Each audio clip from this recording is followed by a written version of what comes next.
Ya, hari ini tanggal 30 ya.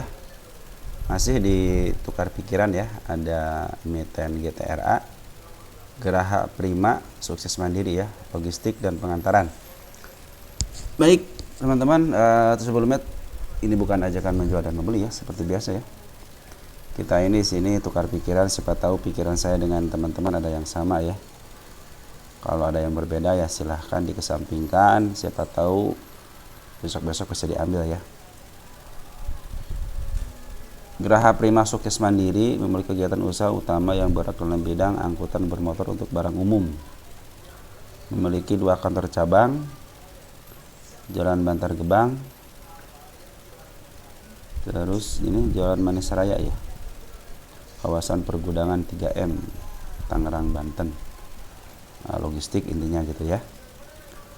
Ada kepemilikannya Adika Eka Putra 34%, Trimurti Adinata Perkasa 34%, masyarakat 20%. Masyarakat sedikit ya, nggak over ya. Pengendalinya ada 5%, Bapak Roni ya. Number of shareholdernya setidaknya udah banyak yang caw ya. Pas dia ngangkat di itu kan, kalau ketika dia banyak kabur, besoknya ada yang ngangkat ya. Makanya nih tanda-tanda mau diangkat sebenarnya udah ada ya. 3 bulan sebelum itu udah dikasih tahu nih, udah banyak yang cabut, biasanya suka diangkat ya. 2023 berarti tahun kemarin ya, listing tahun kemarin ya. Tipenya 150 perak. Jadi ini ada 3,7 ya, 3,7 juta, sedikit ya. Silahkan di sini periksa siapa yang ada bermasalah atau tidak ya di manajemennya. Kita lihat insider.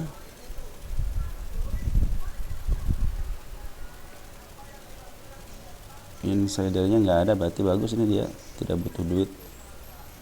Si emitennya tidak butuh duit untuk ngejual ya. RUPS-nya lancar ya. Yang penting mah RUPS ya. Kalau RUPS-nya lancar, biasanya perusahaannya juga lancar biasanya. Kita lihat statistik. Nah, ini rata nih, kalau gini udah bisa dibikin fundamentalnya baik atau tidaknya udah ketahuan di sini ya. Karena tahun 2023 udah rata ya. Sekarang tahun 2024 aja kuartal keduanya udah keluar. Artinya dia bagus, cepet lagi menyampaikan laporan keuangannya ya. PE rasionya bagus nih, 6,4, jadi masih under value. Terus PBB-nya 0,83, 0,2 lagi ke angka 1. EPS-nya ada 21 ya, TTM-nya. DR-nya 0,38, masih dalam tahap normal. Asal jangan lebih daripada 1. ROE-nya 13, bagus nih ROE-nya. Ini secara pundak ini bagus nih ya, lagi under value nih. PE-nya di bawah 10, PBB-nya di bawah 1, ROE-nya di atas 10. Hutangnya 0,03, artinya bagus. Net income ada peningkatan ya dari tahun sebelumnya ya. Yang tadinya 5 jadi 9. Ini juga di kuartal 1-nya bagus, dari 6 jadi 10. Artinya ada peningkatan. Ya kalau dibanding dengan kuartal 1, kuartal 2-nya ada penurunan, cuman biasanya pembandingnya itu tahun sebelumnya ya, biasanya. Tapi kalau teman-teman ingin membandingkan dari kuartal sebelumnya juga nggak jadi masalah. Bebas-bebas saja ya. EPS-nya tadi ada udah 21, positif. Revenue lihat. Dari 70 ke 107 bagus, berarti 78 ke 105 berarti bagus ini ya. Istilahnya revenue-nya, penjualannya bagus, mantap ini. Kita cash lihat 9 miliar. Equity-nya 301 miliar, hutangnya 97,19. Artinya masih bisa dibayar dengan equity-nya lah ya, dan wajar kalau perusahaan punya hutang, wajar ya. Gross profit-nya juga meningkat. Revenue-nya juga meningkat, artinya bagus nih, perusahaan bagus, cuman tidak bagi dividen nggak jadi masalah sih. Makanya di sini biasanya kalau yang tidak bagi dividen suka si sahamnya itu ya dari gainnya aja gitu kan, dipermainkan di situ ya. Baik, kita langsung ke Punda Chatnya aja. Saya udah menyiapkan untuk rumus PE sama rumus PBP ya. Kita rumus PBP dulu, PE dulu. Rata-ratanya 13 ya, 13,57 untuk PE-nya. Dan ini lagi under value banget nih, lagi under value. Jadi ini apa namanya? Ini ada masih perkiraan ya. Jadi 3 tahun ke depan itu nanti PE-nya seperti apa gitu kan. Berdasarkan analisis untuk PE rasio gitu kan. Ini juga lagi sudah menyentuh under value-nya ke bawah, terus sekarang lagi di bawah ke atas ya. Nah, sekarang turun sedikit nih, 132. Jadi sekarang juga masih under value sebenarnya kalau mau invest di sini. Tapi invest ya. Kalau fundamental jatuhnya ke invest. Jadi kalian lihat fundamental tapi scalping. Nah, itu yang jadi masalah ya. Kalau swing oke lah, masih oke lah gitu ya. Teman, kalau fundamental biasanya untuk investasi. Jadi sekarang beli, nanti 1 tahun kemudian gitu ya. Baru kita dijual sesuai dengan targetnya. Targetnya mau ke angka 13 ini ya. Ke PI 13,57. Sekarang kan PI-nya 6 gitu kan, lagi under value nih gitu kan. Nanti perkiraan 3 tahun ke depan itu di tengah-tengahnya 13, nanti kita kalikan sama ini nih namanya EPS TTM ya. EPS TTM itu 21.84. Kita coba 21.84, 21.84 dikali. Nah, ini tengah-tengahnya PE rasionya 13.57. 13.57 sama dengan enter di 296. Jadi dia punya harga wajarnya itu 296 ya. 296 itu wow, bagus sih, benar kan di atas ini nih. Di atas harga fundamental untuk chart bitnya ya. Berarti kalau udah melebihi ini nih, nah, batas wajar itu di sini, antara sini ya, 296. Nah, kita akan hitung berdasarkan PBP nih. Terserah kalian mau pendekatan PBP ataupun pendekatan PE rasio ya. Nah, kalau berdasarkan PBP kita membutuhkan, ini juga masih di under value nih. Perkiraan tengah-tengahnya itu 1,58. Jadi kalau untuk jangka panjang ya nanti kalau udah PBP-nya 1,58 baru dijual gitu ya. Untuk fundamental seperti itu, jangan sampai kalian salah kaprah. Kalian ngitungnya fundamental cuman scalpingan gitu kan. Kalau swing sih masih mending ya. Baik, kita hitung 1.58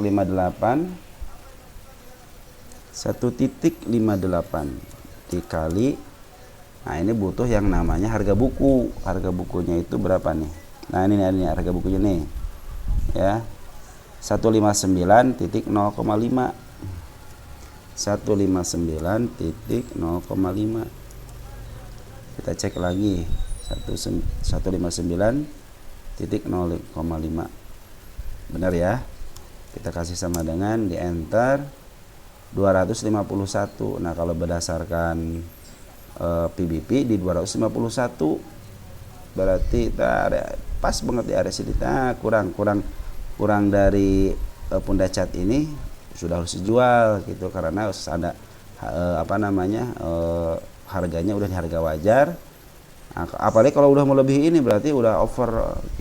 Jadi teman-teman kemahalan kalau beli, kalau di sini masih murah gitu. Seperti itu teman-teman ya. Jadi jangan sampai kalian ngitung fundamental tapi turun sedikit, kadang-kadang teriak-teriak. Nah, itu yang jadi masalah. Nah, kita tulis di sini kan. Kita tulis di sini harga wajar kuarter 2 ya. Kuarter 2 harga wajar. Rumusnya per itu berapa? 296. Pernya 296. Nah, kalau untuk PBP berdasarkan rumus PBP harga wajarnya itu 251. Nah, kita tanggalin hari ini ya. Tanggal 30 bulan 7 2024. Nanti kalau kuartal 3-nya lagi kita hitung lagi ya. Baik. Nah, kita lihat berdasarkan ini dulu ya. Sebentar ya. Baik, kita lanjut. Nah, teman-teman lihat di bid dan offernya ya. Bid dan offernya itu tipis ya. seribuan ya. Dan juga banyak yang ompong ya, di sini ompong, di sini juga ompong. Sama di sini juga ada ompongnya ya. Ini ada ompongnya juga, di sini tebal ya. Di 132. Nah, sekarang itu posisinya itu di harga 132 ya. Kita lihat dari bandar dulu ya, bandar lokal dulu. Lihat bandar lokal udah mulai akumulasi dari sini ya. Dari tanggal 18 Maret. Ya, terus akumulasi sedikit ada penurunan. Tanggal 3 Juli bulan ini ya. Dia mulai ngambil lagi nih. 2 hari ini dia ngambil nih, bagus tuh, lihat ke atas ininya ya. Ininya ke atas. Nah, kita lihat poren dari semenjak puncuk dia terus jualan teman-teman ya. Nah, di sini sempat datar, tidak melakukan aksi apa-apa. Di sini jualan tanggal 14, tanggal 19-nya dia beli lagi, tidak melakukan apa-apa. Nah, 2 hari ini dia jualan. Jadi si bandar lokal beli, si poren jualan. Dari spek, lihat di sini ketika spek tinggi langsung diangkat ya. Jadi ini berdasarkan spek juga boleh gitu kan, spek udah tinggi nih ya, udah diangkat ya. Jadi teman-teman kalau teman-teman investasi tunggu aja sampai harga 296, kalau enggak 290 lah. Terus kalau swing 251, 250 lah gitu kan. Masih lumayan gitu kan. Sebelum kita ke harga candle kita lihat dulu broker summary-nya ya. Broker summary-nya per hari ini aja ya dulu ya. Per hari ini kita lokalkan dulu. Di sini disinyalir yang ngambil ada si CC, ada SK, ada kakak ya, ada kakak, ada YJ nih. Kakak sama YJ ini adalah broker yang suka dipakai sama bandar ya. Biasanya pengambilannya nggak terlalu besar. Kenapa? Karena memang bidnya tipis. Bid dan opernya tipis. Tahanan cuma 1000 kan. Tadi juga banyak yang ompongnya. Nah, terus kita 2 hari ini kita lihat 2 hari ini ya, tanggal 29. Di sini ada si YP, CC, PD, XC, OD, SK, CP, DH, LS ya. YJ ke tadi beli, padahal kemarin kalau disatuin digabungin jualan, berarti dia terdeteksi bukan sebagai bandar berarti di sini ya. Nah, di sini bentuknya pengambilan ya. Kita ngalahin si lihat nih. Nah, pengambilan ya. Berarti ini disinyalir si CC, berarti si CC yang ngambil terus kan, 2 hari ini ngambil. CP udah mulai masuk lagi nih ya. Cuman kalau si YJ ngambil biasanya dia juga mau scalpingan juga bisa gitu kan. Ya, si YJ kakak siapa tuh dia mau scalpingan. XC pada keluar, Excel masuk cuma sedikit nggak jadi masalah ya. Nah, lihat siapa poren yang keluar hari ini. Poren CC keluar ya. CC keluar 2 hari ini, coba lihat 2 hari ini CC keluar nggak? Berarti si CC keluar. Tapi bener kan CC itu kalau jualan itu dia di atas kan, nah, di arah sini kan. Ini kan aja udah di up, harganya berapa ini?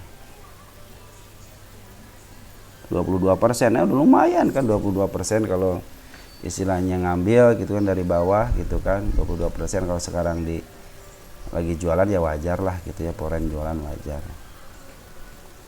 Nah, teman-teman, kita lihat penurunannya dulu ya sebelum kenaikan. Saya kan kalau menganalisa lukisan market maker ya pakai candle. Ini kan candle hijau-hijau seperti ini kan candle bullish nih ya.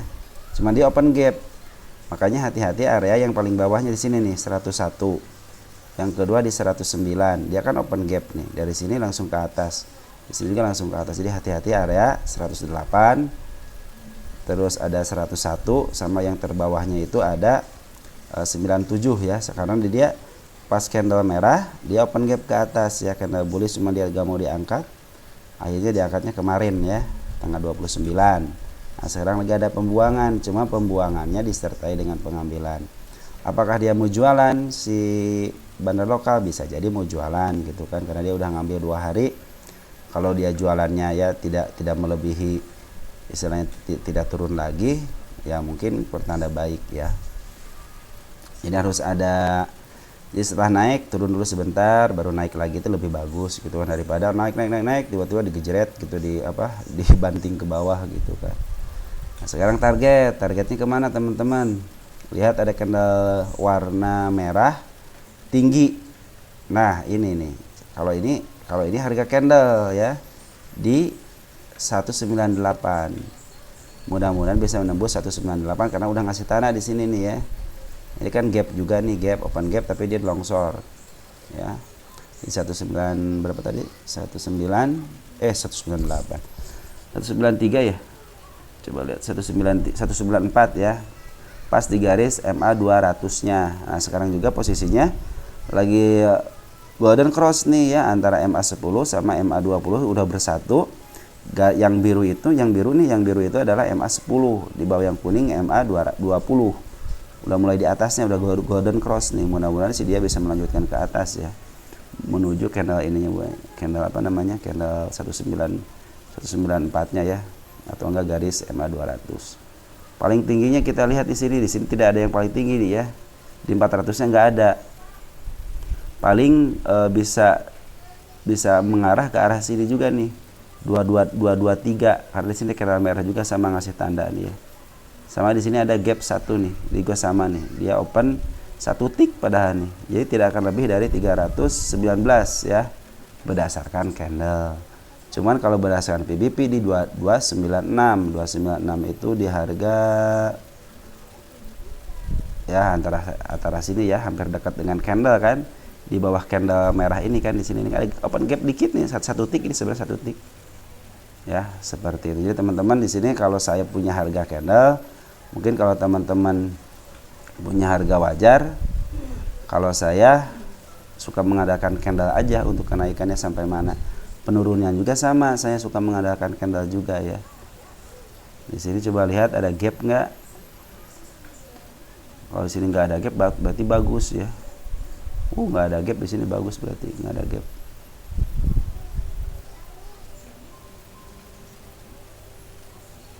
Ya, seperti itu teman-teman ya. Jadi secara pundak bagus, secara isian juga bandar lagi mau apa harga gitu kan. Cuman poren keluar udah keluar ya sedikit, tapi belum keluar habis semuanya ya, porennya masih ada menyisakan ya.